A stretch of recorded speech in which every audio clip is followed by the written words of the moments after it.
He was worth $300 million. He owned estates across the Roman Empire. Senators begged for his counsel. Emperors feared his influence. He had more wealth than most nations. And every night, this man, one of the richest humans who ever lived, sat down and wrote letters telling others that wealth meant nothing, that possessions were chains, that true freedom had nothing to do with gold. His critics called him the greatest hypocrite in the ancient world, a fraud, a man whose words and actions were separated by an ocean of contradiction. His death proved them wrong. His name was Seneca, and his story will challenge everything you think you know about wealth, power, and what it means to live a good life. We live in an age obsessed with wealth. We're told that money buys freedom, that success means accumulation, that the more we have, the happier we'll be. Social media shows us the lifestyles of the rich, and we assume their bank accounts have purchased them peace. 2,000 years ago, a man tested this theory to its absolute limit. He accumulated more wealth than almost anyone in history. He achieved more power than most could dream of. He had everything the world told him he should want. And then he wrote a letter that began with these words: "It is not the man who has too little who is poor, but the one who hankers after more." Was he a hypocrite? Or did he understand something about wealth that we still haven't learned? Lucius Annaeus Seneca was born around 4 years before Christ in Córdoba, Spain, then a Roman province known for producing silver and scholars. His father, Seneca the Elder, was a famous writer and rhetorician, a man who believed that words were the most powerful weapons in the world. From birth, young Seneca was immersed in language, ideas, and the art of persuasion. But it was in Rome where his mind would be forged.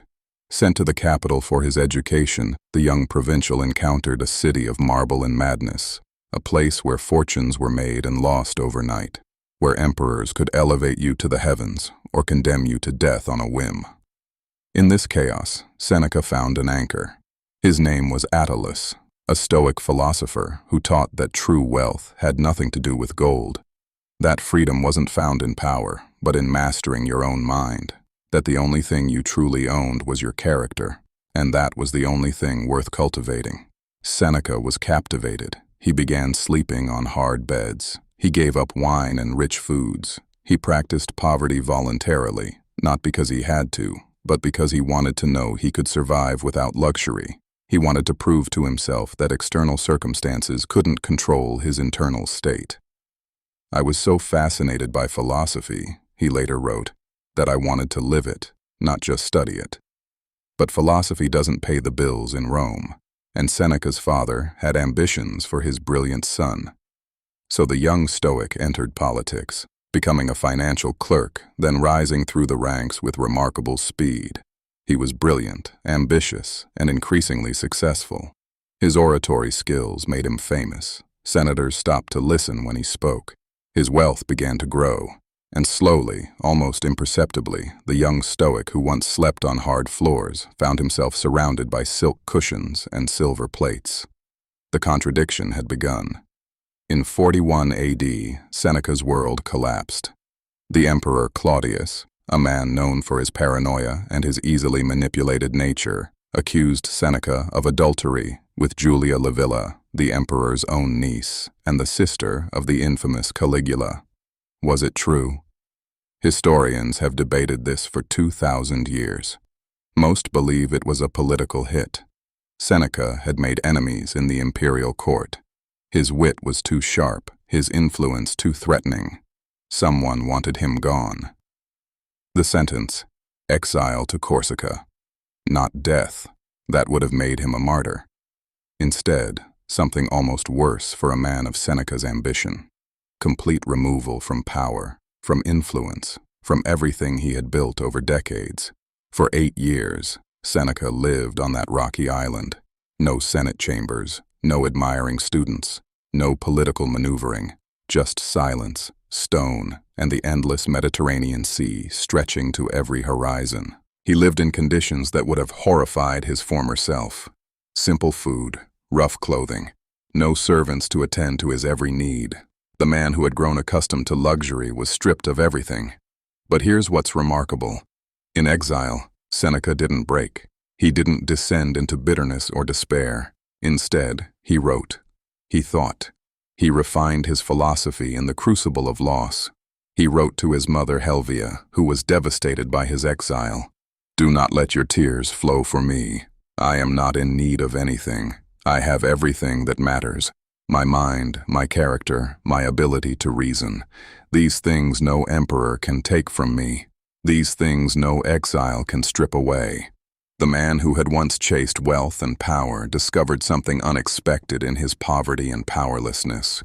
He discovered that the Stoics were right all along, that external circumstances don't determine internal peace, that you can lose everything and still possess what matters most. It was during this exile that Seneca wrote some of his most powerful works. On the Shortness of Life emerged from these years, a meditation on time that would influence readers for millennia. It is not that we have a short time to live, he wrote, but that we waste a lot of it. In 49 AD, a woman named Agrippina changed Seneca's fate forever. She was the wife of Emperor Claudius, mother to a young boy named Nero, and one of the most ruthlessly ambitious people in Roman history. She would stop at nothing to see her son become emperor. Agrippina wanted the best tutor for her son. She wanted someone who could shape him into an emperor worthy of the name. Someone brilliant, cultured, and capable of navigating the treacherous waters of Roman politics. She chose Seneca. After 8 years of exile, Seneca returned to Rome, not as a disgraced politician, but as the tutor to the future emperor. The man who had been cast out was now at the very center of power. His second act had begun. For the first 5 years of Nero's reign, Seneca was effectively the most powerful man in Rome. He and the Praetorian prefect Burrus guided the young emperor's decisions. They kept his worst impulses in check. They steered the empire with wisdom and restraint. Historians call this period the Quinquennium Neronis, the 5 good years. Taxes were fair.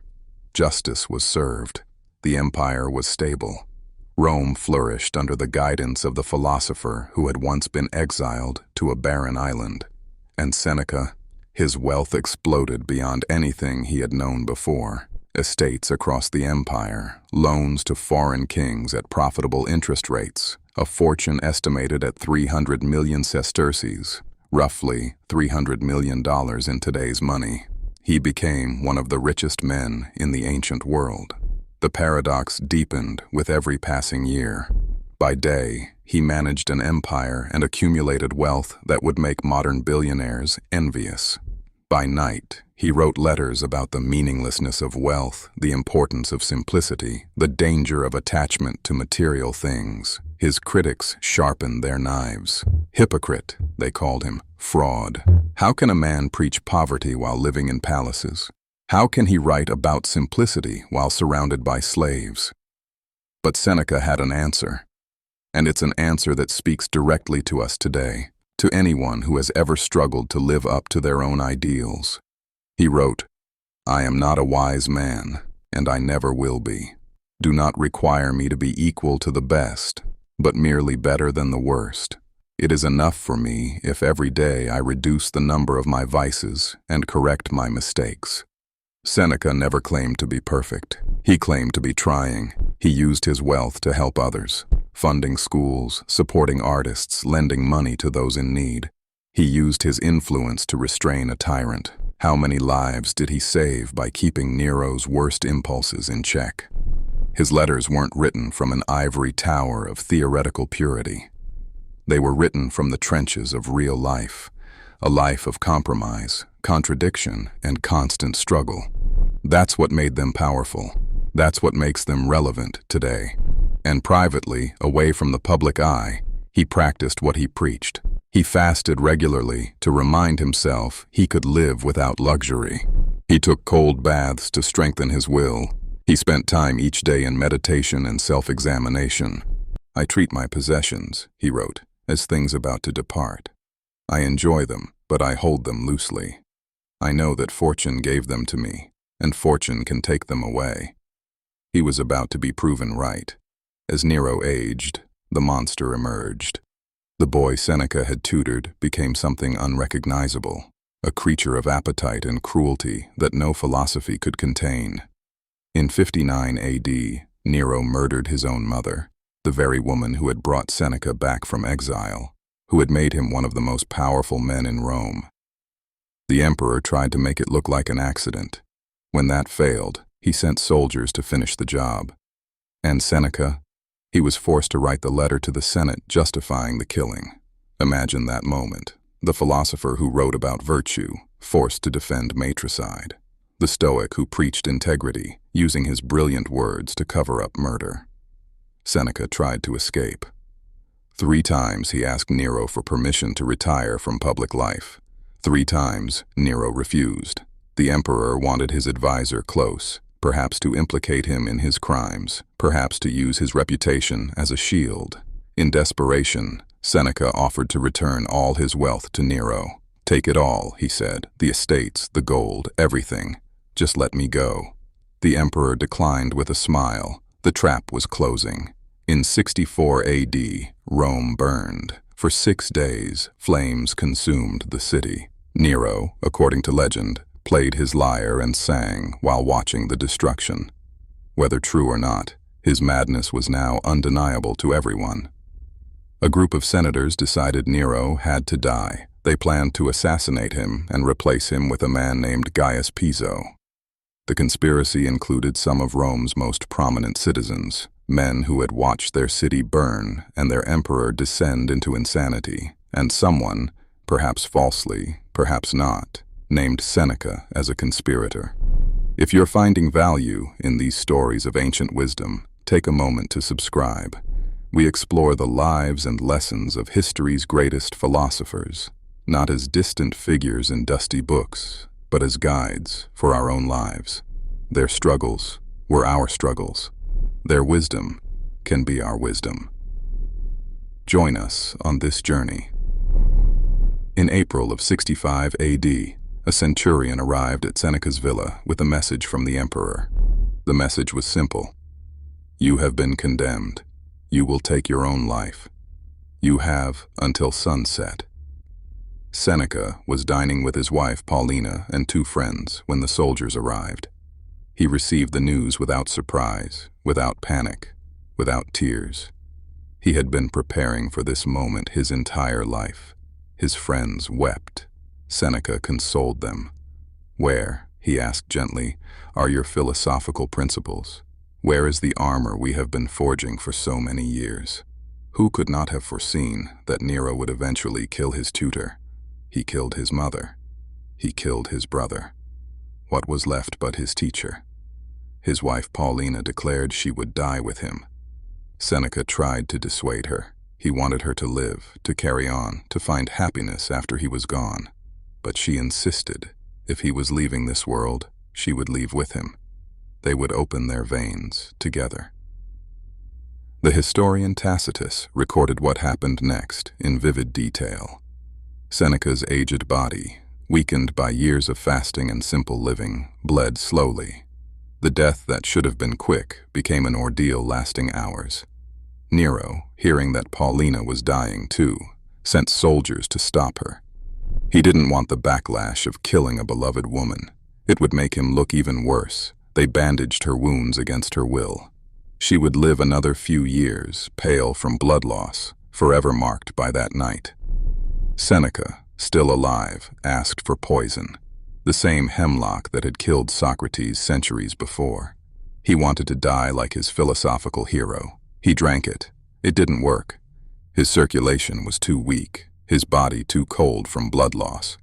Finally, he was carried to a hot bath. The steam and heat would dilate his blood vessels and speed the bleeding. As he entered the water, he sprinkled some on his slaves nearby, a final offering to Jupiter, the liberator, the god of freedom. Even in death he was teaching. He dictated his final thoughts to scribes who stood by the bath, recording his words. Those words are lost to history now, but the image remains. A philosopher, dying as he lived, turning his last moments into a lesson for those who would come after. He died as the water turned red around him. He was 69 years old, and in that final moment, every accusation of hypocrisy fell silent. Seneca's body died that night in Rome, but his words refused to die. His letters were copied by monks through the Dark Ages, studied by Renaissance scholars, quoted by Enlightenment philosophers. Erasmus, Montaigne, Francis Bacon, the greatest minds of their generations, drew from his well. Today, 2,000 years later, his words still circulate. On the Shortness of Life is a bestseller.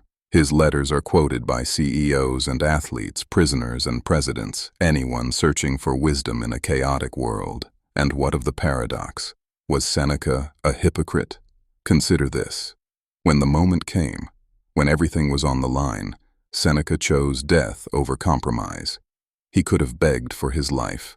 He could have betrayed others to save himself. He could have abandoned everything he had ever taught and written. Instead, he died exactly as he said a Stoic should die, with dignity, with acceptance, with his principles intact. He proved, in the only way that ultimately matters, that he meant every word. His wealth was never the point. His power was never the point. The point was this: when everything was taken away, the money, the influence, the very breath in his lungs, what remained? What remained was a man who had spent his entire life preparing for that moment. A man who had practiced dying every single day so that when death finally came, he would be ready. Seneca's question echoes across the centuries, and it asks something of each of us. What would remain if everything was taken from you? Not your money, not your status, not your possessions, not even your health. What would remain?